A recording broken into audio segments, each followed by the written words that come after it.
Hey guys, in this video, we're going to cover how to solve tension and elevator problems using the framework that we've been using to solve any force problem. And so we're going to apply it to this first question. That's a tension question, and the second question, which is an elevator question. And elevator questions tend to be a little tricky initially, but after you watch me solve it, hopefully it's going to clear up a lot of the misconceptions. Apparent weight is also something that's super important to cover, but I'm going to cover that in a separate video. Lastly, after you're done with all of that and watching the video and trying out the example problems yourself, try to do some of these practice questions and see if you can actually figure them out by yourself. All right, in this problem, a large 30 kg ladder is suspended from the top of a building by two ropes. Okay, so again, we have two tension forces because it's a rope, and it's being suspended, so we can probably assume that this thing is in equilibrium, aka it's not moving. The rope on the left makes an angle of 50 degrees. Well, let's call that theta 1. Theta 1 is 50 degrees, and it says the other angle, the other rope to the right, makes an angle of 70 degrees, so let's call that theta 2.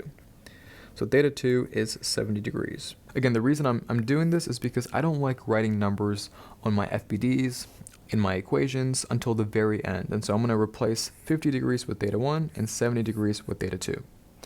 In this case, they just want us to find the tension in the left rope. So again, as always, to start solving any problem, you want to draw your FBD. Okay, this is the first part of the problem-solving framework. So it's going to be mg, that points down. And then we have two tension vectors. I'm going to try to draw this as accurately as possible. We have one that's pointing at an angle of 50 degrees. And so again, we're going to call that theta 1. And then we can also call this tension 1. And then we have another one that's much steeper, and that's going to be, let's call that tension 2. And that's going to be, of course, at an angle of theta 2. Before we actually go and start summing up the forces, I want to draw the components of T1 and T2. So we got this component, and then we got this component, then we got this component, and we also got this component. Okay, so again, let me just label these components. So this is going to be T2x, this is going to be T2y. On this side, we're going to get T1x and then T1y. From here, we can go ahead and start summing up all the forces in the x and y direction. Let's go ahead and start off with the y direction because there's just more forces there. So I'm going to say F net in the y direction is equal to mass times acceleration in the y direction. Let's go ahead and say up is positive, so I'm going to say T2y plus T1y plus negative mg. Okay, so it's going to be T2y plus T1y plus negative mg, or we can just say minus mg. And that's going to be equal to 0 because, again, the acceleration is 0 in the y direction because it's in equilibrium. Okay, it's not moving, it's not accelerating. You're kind of done with the problem, really. From here, it's just kind of replacing any unknowns. So do you know T2y? Do you know T1y? The answer is yes, right? We can use a little bit of trig to find out what those components are. So T2y is going to be the opposite side to the angle, so I'm going to use sine. Okay, so that's just going to be T2 sine of theta 2. And for T1y, that's also going to be the opposite side to the theta, or to the angle, I should say. And so we're going to use the sine function again. So that's going to be T1 sine of theta 1 minus mg is equal to 0. If you're confused as to how I found those components, I do have a separate video that covers that, and so I'll link that down below. Now, in this case, you want to go ahead and start solving for T1, but before you do that, you actually want to ask yourself, do you know everything? Well, we know what the weight is, right? We know mass, we know gravity, we know what theta 1 is, we're looking for T1, we know what theta 2 is, but we don't know what T2 is. So in other words, what I'm trying to say is that we're missing two things. We're missing T1 and T2. And generally speaking, in math, when you're missing two variables, you need two equations. And so we have one right here, but we need a second one, right? We want to get rid of T2, okay, because that's not our interest. We're not trying to find T2. So where are we going to get a second equation from? Well, we can do the same thing, but this time in the x direction. So let's do F net in the x direction is equal to mass times acceleration in the x direction. Again, the goal here is just to add anything that is in the x direction. In this case, there's only two vectors in the x direction, T1x and T2x, and they're pointing in the opposite direction. I'm going to say that right is positive and left is negative. So it's going to be t2x plus negative t1x, which is just the same thing as writing minus t1x. And that's, of course, equal to 0 again, because it's also in equilibrium in the x direction. Okay, it's not accelerating horizontally. All right, and then from here, we can just simply solve. So t2x is equal to t1x. And honestly speaking, we could have just, looked at the FBD and concluded this, right? We didn't really need to start up here. But I was just showing the full process of how I got to here. So from here, you want to actually find those vector components. So you want to find what t2x is and what t1x is. Let's start with t2x. This is the adjacent side to the angle. And so we're going to be using cosine. So this is going to be t2 cosine of theta 2. So t2 cosine of theta 2 is equal to t1x. And again, t1x is also the adjacent side to theta 1. And so that's just going to be t1 cosine of theta 1. So again, from here, you want to solve for t2, and you'll see just one in a second. So t2 is equal to t1 cosine theta 1 divided by cosine theta 2. Now that we have an equation for t2, we can actually just substitute t2 as this into this equation that we had prior, okay? And so what I really just did was I eliminated t2 by substitution, okay? So I got rid of t2, and when I plug in this equation for t2, I'll realize that, okay, I have t1, I know cosine theta 1, I know cosine theta 2, and so basically it's going to allow me to just to solve for t1. So you'll see what that looks like in just a second. So I'm going to continue this problem on with blue. I'm going to replace t2 with t1 cosine theta 1 divided by cosine theta 2 times sine of theta 2 plus t1 sine of theta 1 minus mg is equal to 0. And again, this came from right there. I'll point an arrow there. And let's go ahead and actually reread this equation just to make sure we got everything. So we got the weight, we got theta 1, we're looking for t1, we got theta 2, we got theta 2, we got theta 1, and we're looking for t1. Okay, so from here, it's actually pretty simple. We just need to solve for t1. So the way I'm going to do that, it might look a little complicated right now, but the first thing I'm going to do is I'm going to move mg to that side. And then what I'm going to do is I'm going to do this in one step here. I'm going to factor out the t1 once the mg is on the other side. So it's going to look like t1 cosine theta 1 sine of theta 2 over cosine theta 2 plus sine of theta 1 is equal to mg. And from here, I can actually simplify this a little bit more. Sine of theta 2 divided by cosine of theta 2. Remember, sine over cosine, as long as it's the same angle, which it is just a tangent, right? So I can actually replace this with tangent. So t1 cosine of theta 1 times tangent of theta 2 plus sine of theta 1. And I really should have put a parentheses right here, or a bracket, I should say. Okay. All right, and that's equal to mg. And the last step, of course, is to just divide this whole section right here on both sides, okay, just to solve for t1. So let's go ahead and do that. So t1 is going to equal mg divided by cosine theta 1 tan theta 2 plus sine theta 1.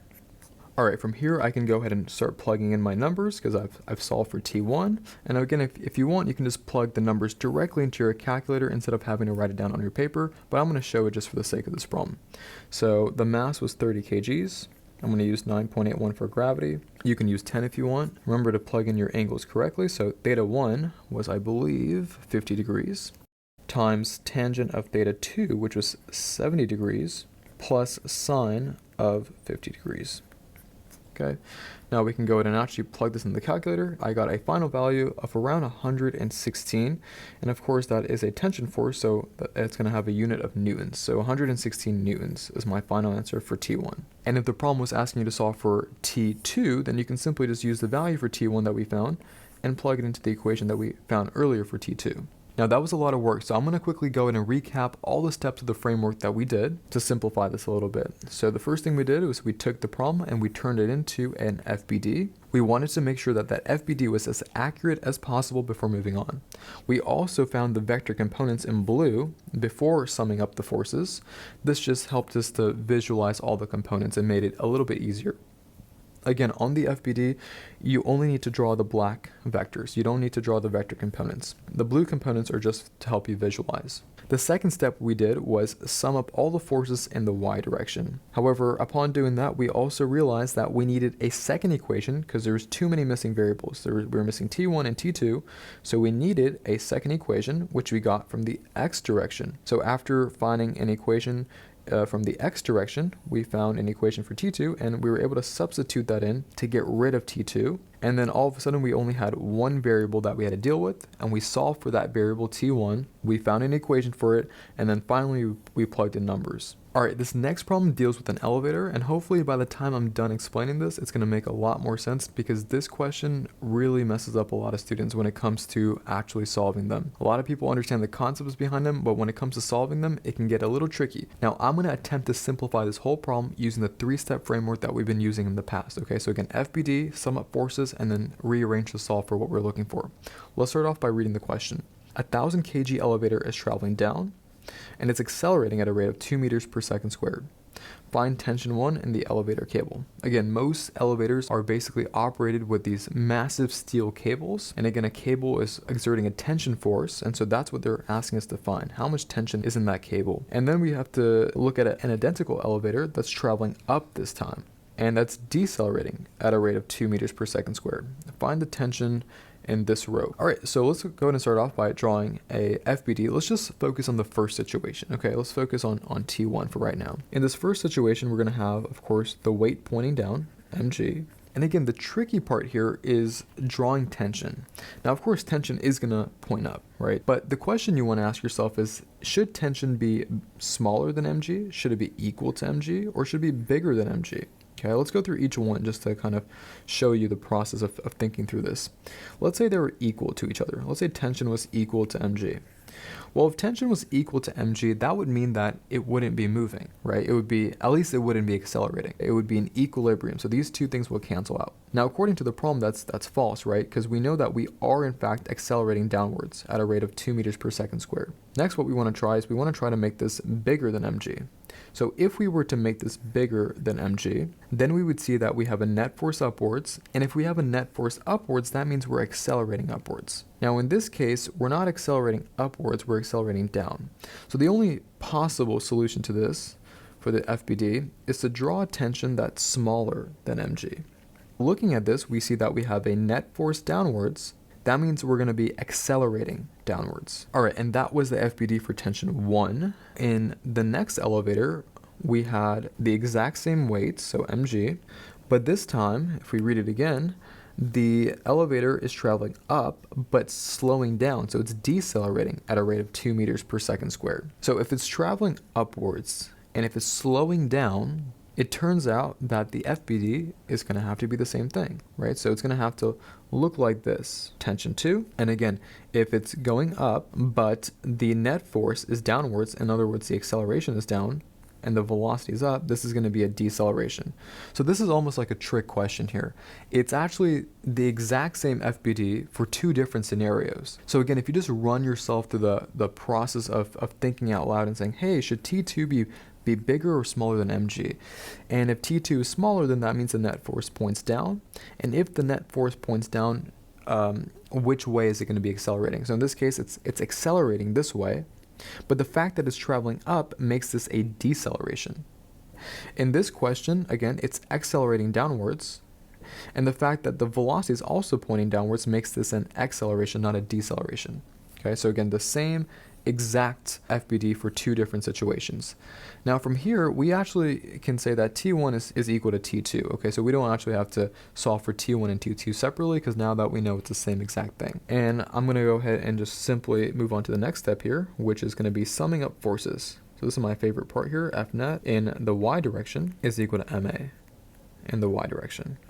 It's my favorite part because it's the easiest part that a lot of people mess up. All you have to do is you have to start adding up all the forces vertically, right? So we only have two forces, so we're going to start off with this FBD here. And so we have mg down and tension up.